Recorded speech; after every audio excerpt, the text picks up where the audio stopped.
नमस्कार हमारे सही प्यारे मित्रों, मैं Rajkumar Yadav R K online academy के यूट्यूब चैनल पर आप सभी लोगों का पुनः स्वागत करता हूं।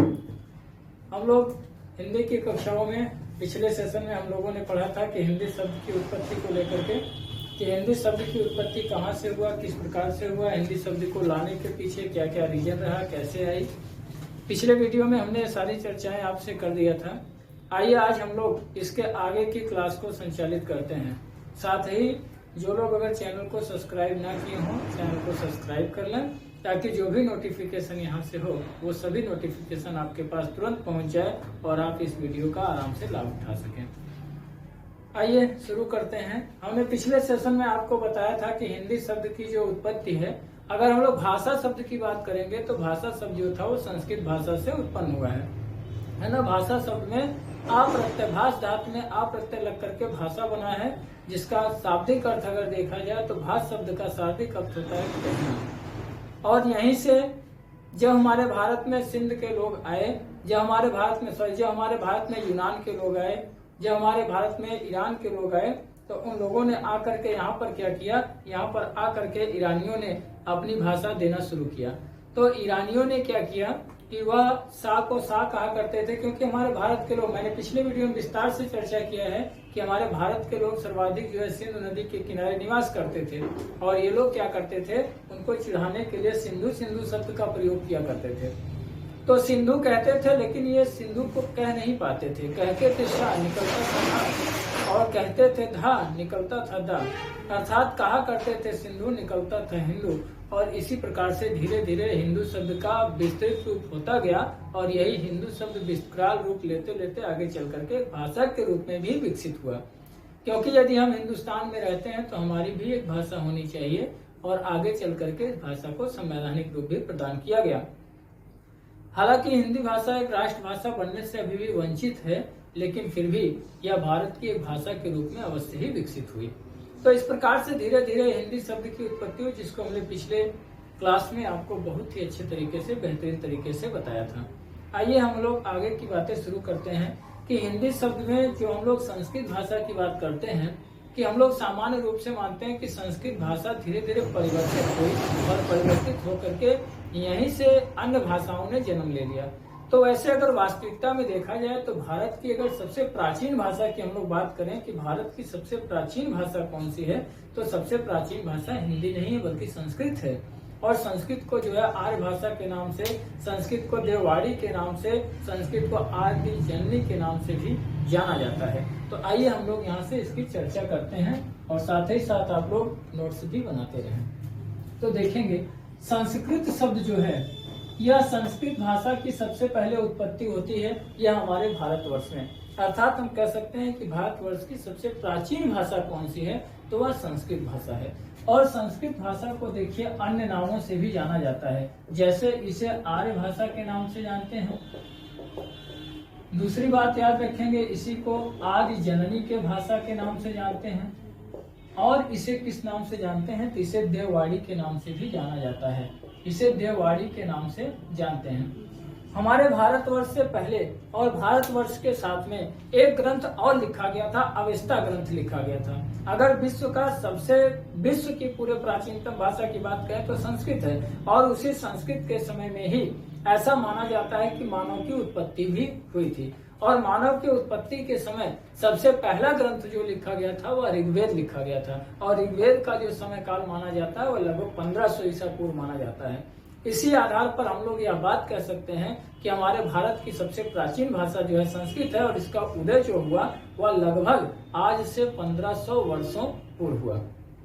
उसी समय एक ईसाइयों का भी ग्रंथ मिलता है, जिसको हम लोग अवेस्ता के नाम से जानते हैं। तो अवेस्ता नामक ग्रंथ, देखिए अभी प्रश्न पूछा जाता है, नेट जेआरएफ की परीक्षाओं में पूछा जाता है कि 1500 ईसा पूर्व संस्कृत के समकक्ष और कौन सा ग्रंथ लिखा गया था, तो याद रखेंगे आप लोग ईसाइयों का एक ग्रंथ लिखा गया था जो कि अवेस्ता ग्रंथ के नाम से जाना जाता था। तो यहाँ से देखिएगा, अब यहाँ से क्या हुआ कि संस्कृत को देखिए 3 नामों से जानते हैं, आर्य भाषा के नाम से, आदि जननी के नाम से, और देववाड़ी के नाम से भी इसको जाना जाता है। संस्कृत भाषा का जो उदय मानते हैं, यह उदय लगभग कितने वर्ष पूर्व होता है, तो 1500 ईसा पूर्व इस संस्कृत भाषा का क्या करते हैं, उदय माना जाता है। संस्कृत भाषा जो थी यह संस्कृत भाषा भी दो भागों में बटी हुई थी। ध्यान देंगे, संस्कृत भाषा भी दो भागों में बटी। जो सबसे पहले संस्कृत आई उस संस्कृत को किस नाम से जाना गया? तो याद रखेंगे, उसे वैदिक संस्कृत के नाम से जाना गया। तो सबसे पहले जिस संस्कृत का उदय हुआ वह वैदिक संस्कृत कहलाई। और वैदिक संस्कृत को अन्य किस नाम से जानते हैं? तो ध्यान रखेंगे, इसे हम लोग देववाणी के नाम से भी जानते हैं। यह किस वाणी के नाम से जाना जाता है? तो देववाणी, इसको याद रखेंगे। ठीक है, अगर आपसे कभी प्रश्न पूछा जाए कि किस संस्कृत को जो देववाणी के नाम से जानते हैं, तो आप कहेंगे कि वैदिक संस्कृत को देववाणी के नाम से जाना जाता है। जबकि इसके बाद जो संस्कृत आई उसको द्विज संस्कृत के नाम से जाना गया, अर्थात लौकिक संस्कृत के नाम से जाना गया, जिसका प्रयोग स्वयं ब्राह्मण लोगों ने किया था, जिनको हम लोग द्विज देवता की संज्ञा भी देते हैं। तो आइए देखेंगे, जब यह वैदिक संस्कृत आई तो वैदिक संस्कृत में एक ग्रंथ लिखा गया था, जिस ग्रंथ का क्या नाम था? भारत का सबसे प्राचीनतम ग्रंथ लिखा गया था वेद। और वेद भी 4 प्रकार के होते हैं। वेद भी 4 प्रकार के लिखे गए थे। कौन कौन सा वेद था? तो ध्यान देंगे, ऋग्वेद था। ऋग्वेद के बाद दूसरा जो वेद है वह है यजुर्वेद, और यजुर्वेद के बाद है सामवेद, सामवेद, और सामवेद के बाद है अथर्ववेद, अथर्ववेद। ठीक है, ये 4 प्रकार के जो थे ये वेद लिखे गए थे। सामवेद, ऋग्वेद, यजुर्वेद, सामवेद और अथर्ववेद, ये 4 प्रकार के वेद लिखे गए। यहाँ से भी एक प्रश्न आपसे पूछा जाता है कि सबसे प्राचीनतम वेद कौन सा है? तो जब सबसे प्राचीन वेद की बात करेंगे तो वह ऋग्वेद है, और सबसे बाद में अगर कोई वेद लिखा गया था तो वह अथर्ववेद था। इसको हमने प्राचीन भारत के इतिहास की क्लास में आप लोगों को बहुत ही विस्तार से बताया है। ठीक है, जो भी भाई बहन क्लास लेते हैं, टेट और सुपर टेट का बैच हमारे यहाँ चल रहा है, और जो भी लोग टेट और सुपर टेट का क्लास लेना चाहते हैं, ऑफलाइन लेना चाहते हैं, वो लोग जल्दी करें, देर ना करें, क्योंकि सीटें लगभग फुल होने के कगार पर हैं। तो वो लोग ले लें, क्योंकि इतिहास में हमने प्राचीन भारत के इतिहास में इसको बहुत ही विस्तृत तरीके से आपको बताया भी है। आगे भी हम आपको बताएंगे, क्योंकि हिंदी में बस इतना ही पूछा जाता है कि सबसे प्राचीन वेद कौन सा है और सबसे नवीनतम वेद कौन सा है। थोड़ा सा कहीं कहीं पर चर्चा आपको मिल जाता है कुछ ऊंची परीक्षाओं में या बड़ी परीक्षाओं में कि ऋग्वेद में किस चीज का वर्णन है। तो ध्यान देंगे, ऋग्वेद पूरा पद्यात्मक है और इसमें देवताओं की प्रार्थना की गई है। देवताओं की अस्तित्व का वर्णन यहाँ पर ऋग्वेद में किया गया है। यजुर्वेद में पूरा यज्ञ की विधियों का वर्णन है। यहाँ पर यज्ञ की सामग्री, यज्ञ की विधियां, यज्ञ किस प्रकार से कब कब संपन्न किया जा सकता है, इन सारी विधियों का वर्णन जो है वह यजुर्वेद में किया गया है। सामवेद की अगर हम लोग बात करेंगे तो सामवेद में जो वर्णन किया गया है यह पूरा गीत, गायन, संगीत आदि का वर्णन इसमें सामवेद में किया गया है। और अथर्ववेद की बात करेंगे तो अथर्ववेद में पूरा जड़ी बूटियों का वेद वर्णन भी जो है किया गया है। वेद को और किस नाम से जानते हैं, यह भी प्रश्न पूछा जाता है। तो ध्यान रखेंगे, वेद को जो है किस नाम से जानते हैं, तो इसको श्रुति के नाम से जाना जाता है। ठीक है, क्यों ऐसा कहा जाता है? क्योंकि ब्रह्मा जी और गणेश जी में ऐसी एक मान्यता है, पुरानी विडंबना है कि ब्रह्मा जी और गणेश जी में यह शर्त लग गया कि ब्रह्मा जी ने कहा कि मैं बोलना शुरू करूंगा तो रुकूंगा नहीं, और गणेश जी ने कहा कि मैं लिखना शुरू करूंगा तो मैं रुकूंगा नहीं। यदि आप बोलने में रुक गए, मेरी पेन रुक गई, तो फिर मेरी कलम चलेगी नहीं। ब्रह्मा जी ने कहा यदि तुमने बीच में टोक दिया कि अब मैं नहीं लिख पा रहा हूँ, मेरा छूट रहा है, तो मेरी वाणी रुक जाएगी, तो फिर आगे बढ़ेगी नहीं। तो यह सुन करके लिखा गया। इसीलिए कुछ मान्यताओं के आधार पर इसको कहा जाता है कि जो वेद है हमारा, इस वेद को हम लोग श्रुति के नाम से भी जानते हैं। फिलहाल आप इतना जानते रहे कि वेद के अन्य नाम क्या हैं, तो वेद को अनुश्रुति के नाम से भी जाना जाता है। ठीक है, आइए आगे हम लोग देखते हैं कि एक चीज और ध्यान देंगे कि वैदिक संस्कृत का जो समय रहा वह 1500 ईसा पूर्व से लेकर के 1500 ईसा पूर्व से लेकर कितने समय तक चला, तो 1000 ईसा पूर्व तक का इसका समय था। ठीक है, अगर हम लोग समय सीमा की बात कर लें तो वैदिक संस्कृत का जो समय रहा वह 1500 ईसा पूर्व से लेकर के 1000 ईसा पूर्व तक वैदिक संस्कृत का समय रहा। इसके बाद 1000 ईसा पूर्व के बाद जो दूसरी संस्कृति बन करके आई वह संस्कृत कौन सी थी, तो ध्यान देंगे, लौकिक संस्कृत का उदय हुआ। लौकिक संस्कृत का उदय होता है किस संस्कृत के बाद? वैदिक संस्कृत के बाद। एक चीज का और थोड़ा सा ध्यान दीजिए कि वैदिक संस्कृत का प्रयोग कौन करता था, तो ये देवता लोग किया करते थे। इसीलिए यह देवता की वाड़ी के नाम से जाना गया और इसको देववाड़ी के नाम से जाना जाता है। तो अगर हम बात करेंगे वैदिक संस्कृत तो इसे देववाड़ी कहेंगे या देवता के लोगों के द्वारा प्रयुक्त की जाने वाली वाड़ी के नाम से जानेंगे। इसके बाद जो संस्कृत आई वह लौकिक संस्कृत आई या इसी को और किस नाम से जाना गया तो इसको उत्तर वैदिक संस्कृत के नाम से जाना जाता है। उत्तर का मतलब होता है बाद और वैदिक संस्कृत के बाद की संस्कृत को किस नाम से जानेंगे तो उत्तर वैदिक संस्कृत के नाम से जानते हैं। उत्तर वैदिक संस्कृत का जो समय रहा वह समय 1000 ईसा पूर्व से लेकर के 1000 ईसा पूर्व से लेकर के 500 ईसा पूर्व तक का इसका समय माना जाता है, इसका लौकिक संस्कृत का। जो भी इसके अंतर्गत कौन कौन से ग्रंथ लिखे गए तो इसके अंतर्गत कई ग्रंथ लिखे गए। जैसे इसी के अंतर्गत रामायण की रचना हुआ, इसी के अंतर्गत महाभारत लिखा गया, इसी के तहत आरण्यक लिखा गया, इसी के तहत ये सब देखिए लौकिक संस्कृत में ही लिखे गए, सबका वर्णन एकदम लौकिक संस्कृत में किया गया है। इसी के अंतर्गत उपनिषद लिखे गए, इसी के साथ इसमें वेदांग लिखे गए। वेदों के अंतिम भाग को ही वेदांग कहा जाता है। वेदांग लिखा गया, इसी में क्या लिखा गया पुराण लिखा गया।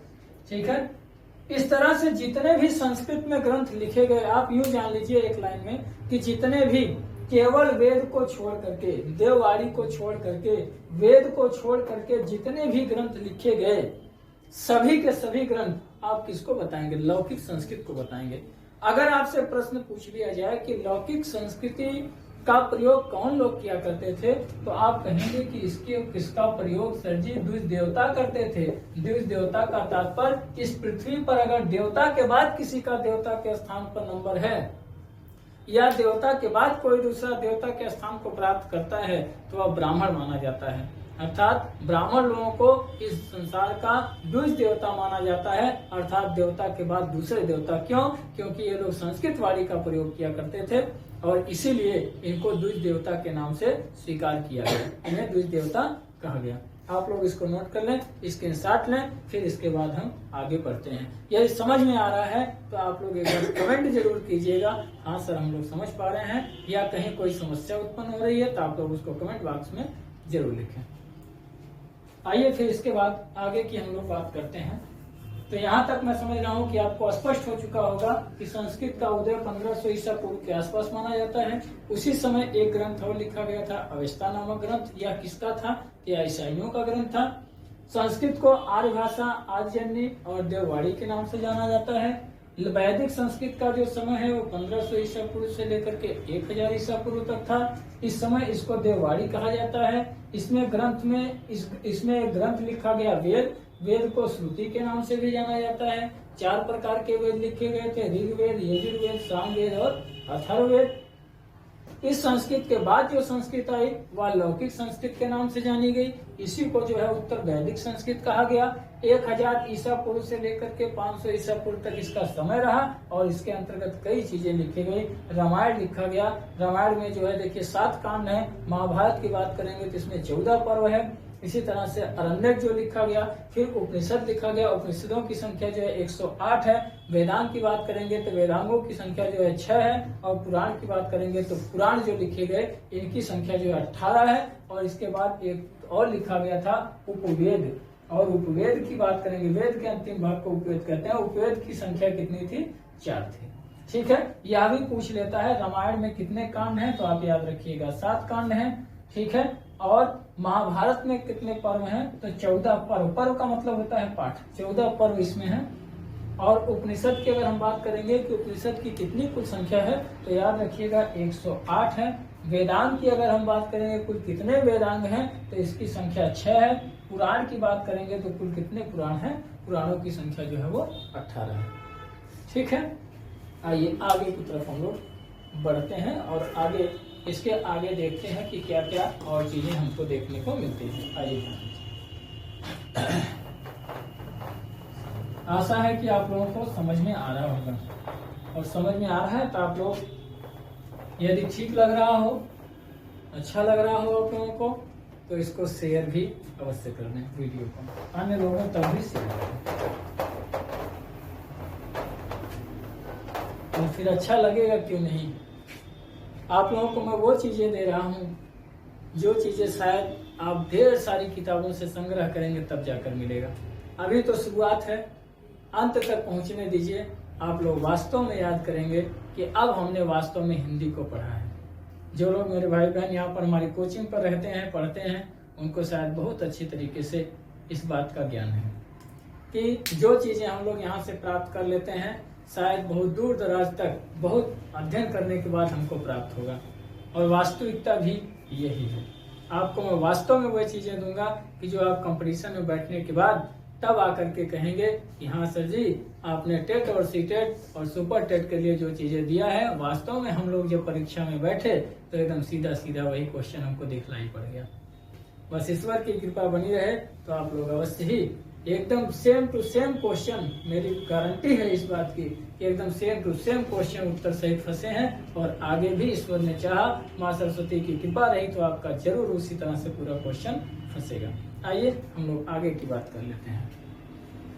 अब जब उत्तर संस्कृति का जो समय था वो 1500 ईसा पूर्व से 1000 ईसा पूर्व तक चला।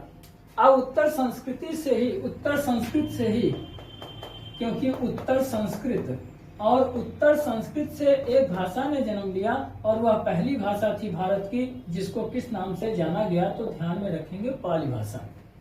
पाली भाषा का जो समय था वह 1000 ईसा पूर्व से, ध्यान रखेंगे 1000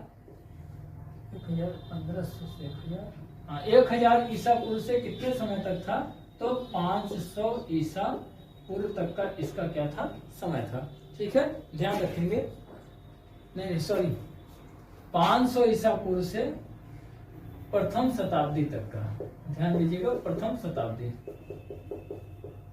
क्योंकि जो देववाड़ी संस्कृत का उदय हुआ था वह 1500 से 1000 ईसा पूर्व, जो लौकिक संस्कृत का समय उदय हुआ था वह 1000 ईसा पूर्व से 500 ईसा पूर्व। फिर जो पाली भाषा निकल करके आई, पाली भाषा का समय रहा 500 ईसा पूर्व से लेकर के प्रथम शताब्दी। फिर इसके बाद जो है वह आपकी आई प्राकृत भाषा। प्राकृत भाषा में जो जन्म लिए, प्राकृत भाषा का जो समय रहा वह समय है प्रथम शताब्दी से लेकर के 500 ईस्वी। 500 ईस्वी का जो उसके बाद का समय रहा तब आता है अपभ्रंश। अपभ्रंश का जो समय था वह आपका 500 ईस्वी से लेकर के 1000 ईस्वी तक था, तथा उसी के बीच में कुछ विद्वान मानते हैं कि अवहट्ट भी आया था। तो अवहट्ट का जो समय माना जाता है वह 900 ईस्वी से लेकर के 1100 ईस्वी तक। आइए हम पूरा चर्चा करते हैं। उत्तर संस्कृत से एक भाषा का उदय हुआ या पाली भाषा का उदय हुआ, और ध्यान रखेंगे इसी समय में, पाली भाषा के समय में ही सबसे पहले बौद्ध धर्म आया था। यह बौद्ध धर्म की उत्पत्ति होती है पाली भाषा से। और दूसरी बात याद रखेंगे, यह पाली भाषा सबसे पहली भाषा थी, अतः इसको किस नाम से जाना गया, जन भाषा के नाम से जाना गया। यह आम लोगों की भाषा के नाम से जाना गया, देसी भाषा के नाम से जाना गया, है ना। इसको और किस नाम से जानते थे, देसी भाषा के नाम से जानते थे। और किस नाम से इसको जानते थे, आम बोल चाल की भाषा। इसे और क्या कहा जाता था, तो आम बोल चाल की भाषा के नाम से पाली भाषा को सबसे पहले जाना जाने लगा था। पाली भाषा का समय जब समाप्त होता है तो पाली भाषा के बाद एक दूसरी भाषा का उदय होता है जिसे हम लोग क्या कहते हैं, प्राकृत भाषा के नाम से जाना जाता है। और प्राकृत भाषा का जो समय था वह समय था प्रथम शताब्दी से लेकर के यह समय रहा 500 ईस्वी तक। तो प्रथम शताब्दी से लेकर के 500 ईस्वी तक का समय यह प्राकृत भाषा का समय था। प्राकृत भाषा के समय में कौन सा धर्म आया था, यदि धर्म की बात किया जाए तो ध्यान रखेंगे इस समय सबसे पहले कौन सा आया था, जैन धर्म आया था। और इस भाषा को किस नाम से जाना गया, तो इस भाषा को म्लेच्छों के भाषा के नाम से जाना गया। ध्यान देंगे, बड़ा ही सुपरहिट बातें बता रहा हूं मैं, ध्यान दीजिए कि ये बातें आपको बराबर नहीं मिलेंगी।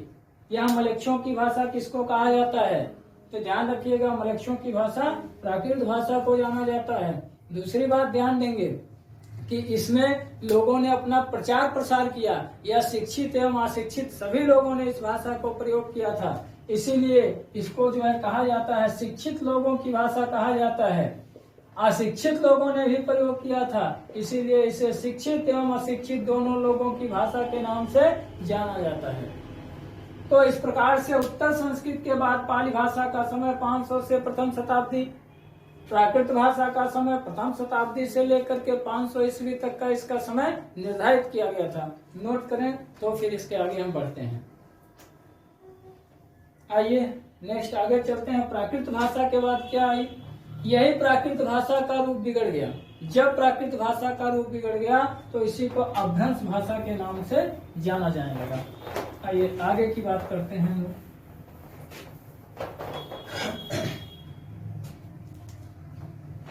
अब अपभ्रंश भाषा, अपभ्रंश भाषा, भाषा का बिगड़ा हुआ रूप, भाषा का बिगड़ा हुआ रूप क्या कहलाता है? अपभ्रंश भाषा कहलाता है। इसका जो समय था वह 500 ईस्वी से लेकर के 1000 ईस्वी तक का, 500 ईस्वी से लेकर के 1000 ईस्वी तक का समय रहा किसका? अपभ्रंश भाषा का। अपभ्रंश भाषा को 7 भागों में बांटा गया। आगे हम लोग चर्चा करेंगे 7 भाषा का। इस बीच में एक चीजें आप लोगों को और बता दें कि अपभ्रंश के बीच में एक और आता है, अवहट्ट आता है। अवहट्ट का जो समय रहा, अवहट्ट का जो समय था वह 900 ईस्वी से लेकर के 900 ईस्वी से लेकर के 1100 ईस्वी तक का इसका समय रहा। 900 ईस्वी से लेकर के इसका जो समय था वह 1100 ईस्वी तक का समय रहा किसका? अवहट्ट का। कुछ विद्वान मानते हैं कि अवहट्ट अलग कोई भाषा नहीं है, अपभ्रंश को ही अवहट्ट के नाम से जाना जाता है, ऐसा कुछ विद्वानों ने स्वीकार किया है। यदि आपको किसी पुस्तक में यह चीजें मिले तो आपको उससे घबराने की कोई जरूरत नहीं है, आप जो है उसको स्वीकार करिए, क्योंकि कुछ विद्वान इसको जो है स्वीकार करते हैं कि अवहट्ट और अपभ्रंश दोनों एक ही भाषा है। लेकिन कहीं कहीं कुछ जगह आपको मिलेगा कि अवहट्ट का जो समय था वो 900 ईस्वी से लेकर के 1100 ईस्वी तक था, जबकि अपभ्रंश का जो समय था वह 1000 ईस्वी से वह जो समय था 500 ईस्वी से लेकर के 1000 ईस्वी तक था। आइए इस बीच आपको कुछ बातें और ध्यान देंगे। ध्यान रखिएगा कि जो अपभ्रंश भाषा आई यह ध्यान देने योग्य बात है और इसको अपनी कॉपी में नोट करके रखिएगा, खूब अच्छे तरीके से स्वर्णिम अक्षरों में नोट करके रखिएगा। अपभ्रंश भाषा के समय में अगर हम लोग बात करें कि स्वर कितने थे, बहुत अच्छी बात बताने जा रहा हूँ। इस समय अगर देखें कि स्वर की संख्या कितनी थी तो ध्यान दीजिएगा, स्वर की संख्या कुल 8 थी। ठीक है, स्वरों की संख्या कितनी थी? तो स्वरों की कुल संख्या कितनी थी? 8 ही संख्या थी। 8 संख्या में कौन कौन से स्वर नहीं थे? तो आइए देखिएगा, आ, ई, उ, री, ए और इसके बाद अय होता है। अय जो है वह अपभ्रंश भाषा तक नहीं था। अय जो था वह अपभ्रंश भाषा में नहीं था। ओ भी नहीं था। ठीक है, तो कुल मिलाकर कितने हुए? 1 2 3 4 5 6 7 8, सॉरी ओ भी नहीं था। ठीक है, कुल मिलाकर के कितने हो गए? आ, ई, उ और री भी नहीं था। यह ध्यान देंगे, री भी नहीं था। ए था और इसके साथ में ओ था। 1 2 3 4 5 6 7 8, यही 8 भाषा जो थी, 8 अक्षर जो थे या स्वर जो थे, यही कहाँ थे? अपभ्रंश में थे। री जो आया है, री जो है संस्कृत से ला करके सीधे रखा गया हिंदी में। तथा आय और औ, आय और औ, ये दोनों कहां से आए? तो ये दोनों आदि काल के समय में प्रयुक्त हुए। ध्यान रखिएगा, ये सब कब प्रयुक्त हुए? आदि काल के समय में इनको जो है हिंदी भाषा में प्रयुक्त किया गया। ठीक है, या एक तरह से हम कहेंगे आदिकालीन हिंदी के स्वर में इसको ला करके रखा गया और इसको संयुक्त स्वर के रूप में यहाँ पर ला करके रखा गया था। आप लोग इसको ध्यान में रखेंगे।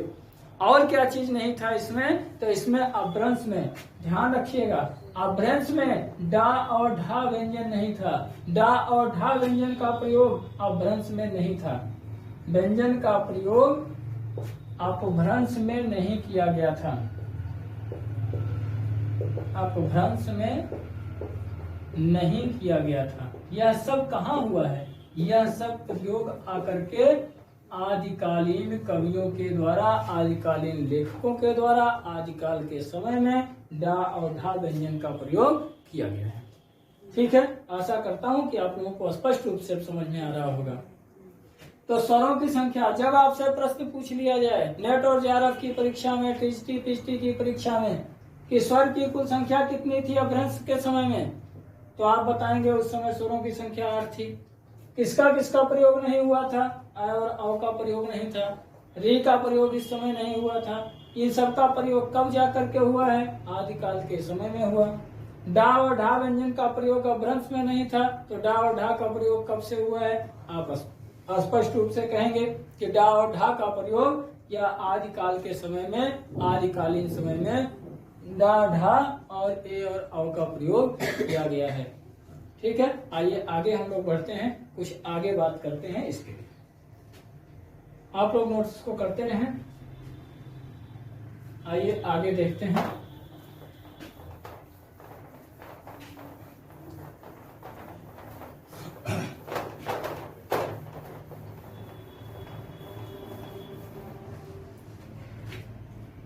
अब इसके बाद हम लोग एक चर्चा करते हैं पहले, फिर हम अपभ्रंश को बांटेंगे। सबसे पहले एक प्रश्न देखिए, इसमें पूछा जाता है क्रम इसका क्या होगा। तो क्रम आपका देखिए यही हो जाएगा, वैदिक संस्कृत, वैदिक संस्कृत, इसके बाद आने का जो क्रम था वह लौकिक संस्कृत,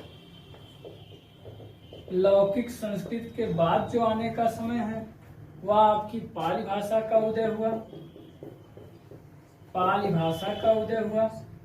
पाली भाषा के बाद जो आने का समय रहा, पाली भाषा के बाद आपका आता है प्राकृत भाषा, प्राकृत भाषा के बाद जो आने का समय रहा वह आपका आता है अपभ्रंश या अवहट्ट, दोनों को ध्यान में रखेंगे, अपभ्रंश या फिर क्या आया, अवहट्ट आया। ठीक है, समय सीमा की बात कर लें तो वैदिक संस्कृत का जो समय रहा वह 1500 ईसा पूर्व से लेकर के 1500 ईसा पूर्व से 1000 ईसा पूर्व तक। लौकिक संस्कृत का जो समय था वह 1000 ईसा पूर्व से 500 ईसा पूर्व तक का। पाली भाषा का जो समय था यह 500 ईसा पूर्व से लेकर के प्रथम शताब्दी तक का समय रहा, प्रथम शताब्दी। प्राकृत भाषा की बात कर लें तो इसका जो समय था वह प्रथम शताब्दी से लेकर के, प्रथम शताब्दी से लेकर के 500 ईस्वी। अपभ्रंश का जो समय था वह 500 ईस्वी से लेकर 500 ईस्वी से लेकर के 1000 ईस्वी तक का इसका समय रहा। और बात कर लें अगर अवहट्ट की, तो अवहट्ट का जो समय माना जाता है वह 900 ईस्वी से लेकर के 1100 ईस्वी तक का इसका समय रहा। यह क्रम आपका यूपी टेट की परीक्षा में पूछा जाता है, अतः इसको आप लोग ध्यान में रखेंगे। आइए नेक्स्ट हम लोग बात करेंगे भारतीय आर्य भाषा से। कभी कभी प्रश्न उठा दिया जाता है कि भारतीय आर्य भाषा का समय क्या रहा। तो आइए हम लोग भारतीय आर्य भाषा अर्थात संस्कृत भाषा का समय, केवल इसका अर्थ नाम बदल करके पूछा जाता है। तो नाम बदल करके आपको यही चीज पढ़ना है, यही चीज जानना है, समय सीमा यही जानना है, बस थोड़ा सा उसका अंतर है जिसको आप लोग थोड़ा सा देख लीजिए। आइए